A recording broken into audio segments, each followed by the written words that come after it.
नमस्ते, मेरा नाम यश है। जैसा कि आपने रिसेंट वीडियोज़ में देखा होगा, मैं पैरामेडिकल स्टाफ के लिए ओटी से संबंधित वीडियोज़ बनाता हूँ। पहले भी मैं कुछ वीडियोज़ बना चुका हूँ, ओवाम के ऊपर और नेविगेशन के ऊपर। आपने नहीं देखी है, तो आप देख सकते हैं। पहले वाली जो ओवाम की वीडियो थी, उसके अंदर हमने ओवाम को एक स्पिन कैसे कराते हैं, वो बताया था। लेकिन उसमें हमने डिटेल इसके पेंडेंट कंट्रोल पैनल के बारे में नहीं बताया था कि किस बटन से क्या काम होता है, किस बटन का क्या फंक्शन होता है, वो जानना भी बहुत ज़रूरी है। तो आज की वीडियो में आपको बताऊँगा कि पेंडेंट कंट्रोल पैनल की कीज़ के कैसे यूज़ करते हैं और आगे मैं आपको बताता हूँ। आइए, तो सबसे पहले ये इसका एक मैनुअल होता है। ये मैनुअल आप देख पा रहे हैं सही से। इसको आप पॉज़ करके या स्क्रीनशॉट लेके बाद में देख सकते हैं। इसके ऊपर सारा लिखा हुआ है किसका क्या काम होता है और क्या किस काम आता है। बाकी मैं आपको ईज़ी लैंग्वेज में बता देता हूँ, आपको ये पढ़ के इतना ईज़िली समझ नहीं आएगा। मैं आपको करके और दिखा के बता देता हूँ। तो हम स्टार्टिंग से स्टार्ट कर देते हैं। ये वाला जो बटन होता है, ये इमरजेंसी रीसेट बटन होता है। इससे क्या होता है, अगर मैं इसको ये दबा दूँगा ना, अभी क्या है मेरा ओआम अनलॉक है। ओआम का ये जो लॉक होता है, ये आप यहाँ से देखिए, इसे मैं दबाऊँगा, ये अंदर की तरफ दबेगा और एक आवाज़ आएगी, तो ओआम अनलॉक हो गया। अब इससे मैं ओआम को मूव कर सकता हूँ आगे-पीछे। जब भी हम ओआम को मूव करते हैं, तो इसको दबा के आगे-पीछे करते हैं। तो इसको जैसे ही मैं लॉक कर दूँगा, इमरजेंसी रीसेट बटन से, यहाँ लिखा आ गया press reset to clear emergency stop. अब इसमें मेरा जो ओआम है, मैं कितना भी हिला लूँ, ये हिलने का नहीं है। आप देख सकते हैं इधर, इसको मैं दबा रहा हूँ और ये ओआम मेरा कहीं भी नहीं जा रहा है। ये इसका एक सेफ्टी फीचर होता है। जब ओआम को हम खड़ा कर देते हैं एक जगह पार्क, जब हमें काम नहीं होता है, तो उसमें ओआम को मान लो किसी भी स्टाफ ने ऐसे ही हाथ रख दिया और दबा के करा, तो ये बहुत स्मूथली आगे जाता है। इसकी व्हीलिंग बहुत अच्छी होती है। तो जैसे ही किसी ने दबा दिया हाथ या किसी को जिसको आइडिया नहीं है उसने रखा, वो एकदम सीधा आगे जाके दीवार में लग जाएगा। तो ये उसका की फीचर होता है। जब भी हम ओआम को कहीं भी खड़ा करते हैं ओटी में स्पिन कराने के बाद पार्क करके, तो हमें इमरजेंसी स्टॉप बटन हमेशा दबाना है।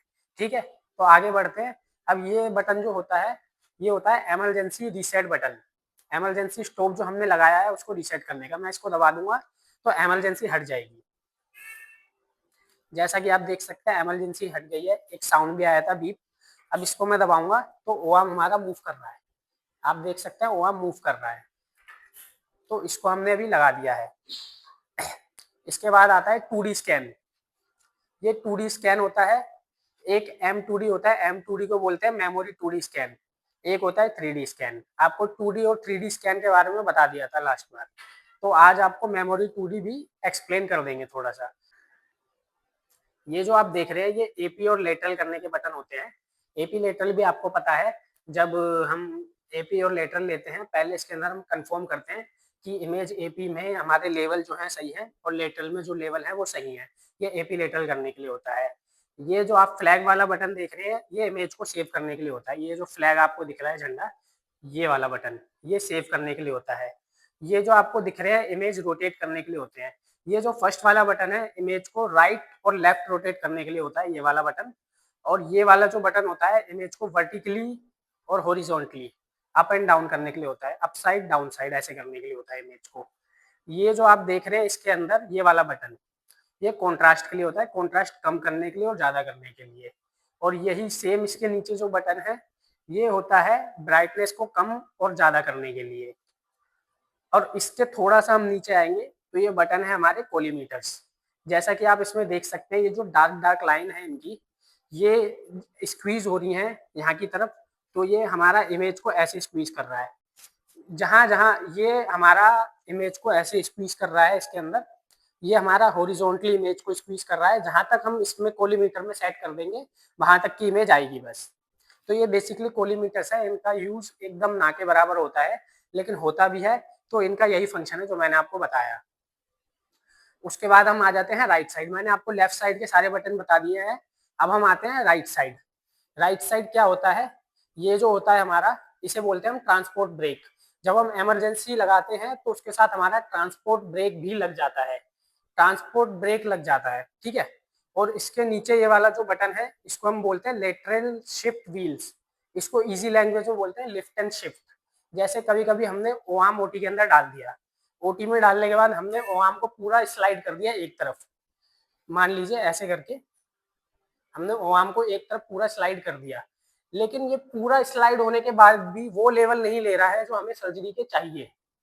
आप मेरी बात समझ रहे हैं? जैसे मैंने पेशेंट के इधर डाल दिया और इसे पूरा स्लाइड कर दिया है, लेकिन मान लो मेरे को C7 से लेके T8 तक के लेवल देखने हैं, लेकिन इसमें वो नहीं आ रहे इतना स्लाइड करने के बाद भी। अब मैंने ये बेड के अंदर डाल रखा है, इसकी मैं अननेसेसरी मूवमेंट नहीं कर सकता, तो इसको बोलते हैं लिफ्ट एंड शिफ्ट। तो इसको मैं दबाऊंगा तो एक साउंड आएगा, इसके नीचे मिनी व्हील्स होते हैं, मिनी व्हील से ये हवा में उड़ जाएगा। हवा में जैसे ही उठ जाएगा तो हम इसको उधर की तरफ शिफ्ट कर सकते हैं। तो इसको मैं उधर की तरफ शिफ्ट करके भी आपको दिखा देता हूँ। जैसा कि आप देख रहे हैं वो आर्म उधर की तरफ शिफ्ट हो रहा है, इसको बोलते हैं लिफ्ट एंड शिफ्ट। जब आपका राइट और लेफ्ट करने की कीज पूरी हो जाएंगी, जब आप उससे ज्यादा नहीं कर सकते, जब हम लिफ्ट एंड शिफ्ट को यूज करते हैं, यूज करने के बाद आप इसे दबा दीजिए, ये वापस अपनी जगह पे बैठ जाएगा, ये तुरंत बैठ जाएगा, फिर ये कहीं भी नहीं जाने का, आप कितना भी प्रेशर दे लीजिए इसके अंदर। तो ये होता है हमारा lift and shift. Lift and shift के बाद आता है डॉग पोजीशन। डॉग पोजीशन जो है, डॉग पोजीशन बोले तो न्यूट्रल पोजीशन। जैसे ओटी का टेबल होता है, उसमें एक जीरो का बटन होता है लेवल का, जैसे हम उसे दबाते हैं वो किसी भी पोजीशन में हो, वो अपना एक लेवल में आके सेट हो जाता है, जो लेवल हमने सेट करा होता है।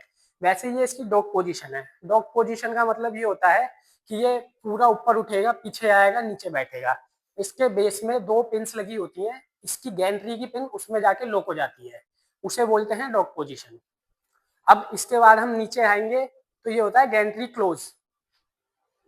गैंट्री को क्लोज करने के लिए इसमें मैं करके दिखा देता हूँ आपको गैंट्री क्लोज। एक बार इमरजेंसी हमें हटाना होगा और इसे मैं लेवल में कर देता हूँ। पहले कोशिश करनी है जब भी डॉक कर रहे हैं, लॉक कर रहे हैं, तो ये लेवल में होना चाहिए। तो मैं आपको एक बार गैंट्री क्लोज करके दिखा देता हूँ।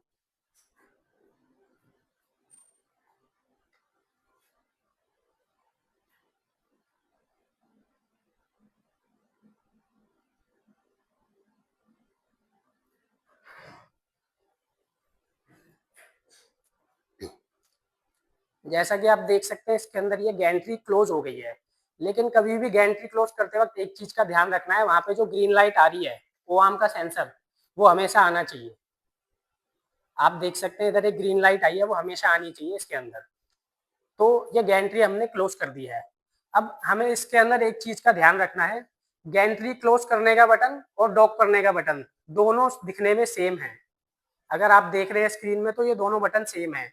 कई बार क्या होता है, ओटी के अंदर हम डाल देते हैं गैंट्री क्लोज करने की जगह हम डॉक दबा देते हैं, डॉक में सबसे पहले ये ऊपर उठता है, तो इसमें क्या होगा, ये पेशेंट को टेबल के साथ उठाने की कोशिश करेगा, जो बहुत रिस्की है ड्यूरिंग सर्जरी।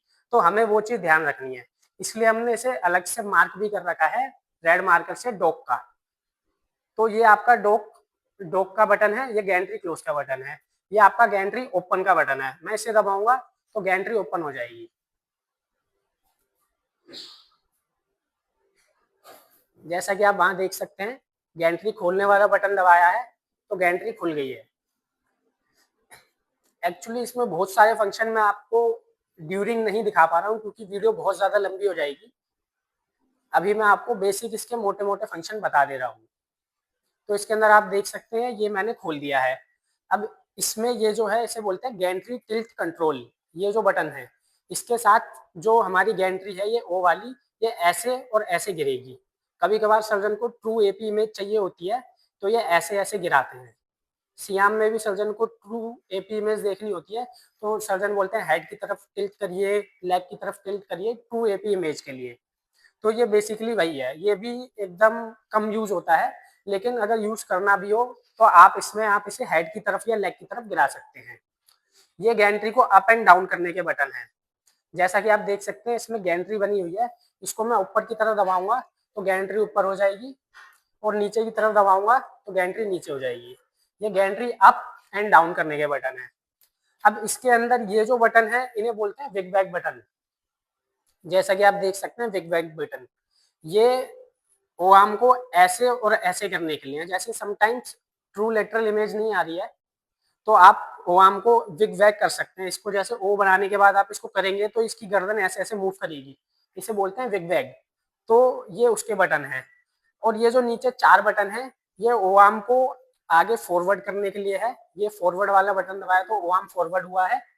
और ये राइट साइड वाला बटन दबाऊंगा, जैसा कि आप इसमें राइट साइड वाला बटन देख सकते हैं, तो ये राइट साइड जाएगा।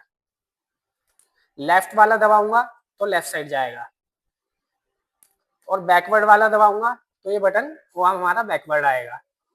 तो ये कुछ इसके की फीचर्स हैं, की फीचर्स नहीं, की जो इसकी कीज है क्या क्या काम करती है। अब मैं आपको M2D के बारे में बता देता हूँ। M2D जो होता है, मेमोरी 2D स्कैन होता है। जैसे किसी सर्जन ने मेरे को बोला ये थोड़ा हेड की तरफ गिराओ, और ये इस मेरे को ये जो मेमोरी है ये चाहिए, ये जो एंगल्स मैंने लिए हैं ये मेरे को चाहिए। तो मैं उसमें वो एंगल्स गिरा के मेमोरी में जाके मेमोरी दबा के मेमोरी 1 दबा दूंगा। तो वो मेमोरी 1 पे, मान लीजिए M2D में गया, मेमोरी पे दबा के मैंने 1 दबा दिया, वो मेमोरी सेव हो जाएगी इसके अंदर। मैं ओ आर्म को बाहर भी निकाल दूंगा। मैं ओ आर्म को जब अंदर डालूंगा, मैं मेमोरी 1 के ऊपर दबाऊंगा, तो ओ आर्म वो पहले वाली मेमोरी, पहले वाली पोजीशन फिर से ले लेगा, जो पहले सर्जन ने मेरे को सेव करने के लिए बोला था। ऐसे ही हम 3 से 4 तक हम मेमोरी सेव कर सकते हैं इसके अंदर। जो जो सर्जन ने मेरे को बोला कि मेरे को L4 का मेरे को हेड की तरफ गिरा के स्कैन चाहिए, L5 का लेग की तरफ गिरा के चाहिए, फॉर एग्जाम्पल बता रहा हूँ, तो इसमें हम मेमोरी सेव कर सकते हैं। L4 के लिए मैंने वो टिल्ट करके इसको 1 पे सेव कर दिया, वो स्कैन ले लिया। फिर मैंने मेमोरी 2 पे करके L5 का ले लिया, तो मैं इसे जैसे ही दबाऊंगा तो वो वापस अपनी वो मेमोरीज ले लेगा। तो बेसिकली इसके अंदर ये इसकी की फीचर्स थे। जो मेजरली ऑपरेटिंग इसके की फीचर्स होते हैं वो राइट साइड से होते हैं। लेफ्ट साइड से बेसिकली इमेज रोटेट शिफ्ट ये होता है। एक इसके अंदर बटन और आता है, इसको बोलते हैं field of view change button. ये वाला field of view button change हम कब यूज करते हैं? सबसे ज्यादा ये हम यूज करते हैं जब हम इलियाक क्रैश सर्जरी यूज कर रहे हैं। जैसे इसके अंदर मैंने ये 3D इमेज दबाया, तो आप इधर आइए, मैं आपको दिखाता हूँ अच्छे से। अभी ये 20 सेंटीमीटर है इसका, आप देख सकते हैं 20 सेंटीमीटर है। मैं नॉर्मल S1 तक का स्कैन ले रहा हूँ तो 20 सेंटीमीटर चलेगा, क्योंकि इसका फील्ड ऑफ व्यू 20 सेंटीमीटर तक सेट है। अगर पेशेंट का हमें इलियाक क्रैश का स्कैन लेना है S1 से नीचे तक का, S2 S3, या हमें इलियाक क्रैश स्क्रू डालने हैं, पेल्विस स्क्रू डालने हैं, उसके लिए हमें फील्ड ऑफ व्यू बढ़ाना पड़ेगा।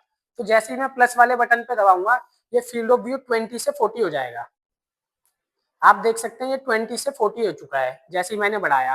तो जब भी हम S1 से नीचे के स्कैन्स लेंगे, उसके अंदर हमें फील्ड ऑफ व्यू बढ़ा देना है पेल्विस स्कैन के लिए। अगर हम नहीं बढ़ाएंगे तो पेल्विस स्कैन आधा आएगा, कटा हुआ आएगा, और ड्यूरिंग सर्जरी जहां तक हमें देखना है वहां तक हम नहीं देख पाएंगे। तो ये हमेशा याद रखना है कि हमें ये पेल्विस स्कैन में हमेशा इसको बढ़ा देना है फील्ड ऑफ व्यू को, और पेल्विस स्कैन नहीं है तो हम इसको कम कर देंगे। बेसिकली ये इसके की फीचर्स थे। और बाकी इसके अंदर ये एक बार मैं आपको फिर से दिखा देता हूँ, इसका जो मैनुअल के बटन है, इसको आप चाहें तो स्क्रीनशॉट लेके सेव करके देख सकते हैं वीडियो के अंदर। आशा करता हूँ आपको वीडियो अच्छी लगी होगी, और ऐसी वीडियो से संबंधित मेरे चैनल को फॉलो करिए, सब्सक्राइब करिए, और ऐसी वीडियोस आती रहेंगी। जिसने पहली वाली वीडियो नहीं देखी है उसका लिंक मैं डिस्क्रिप्शन में डाल दूंगा, वो वाली वीडियो का, वो जाके देख सकते हैं। Thank you.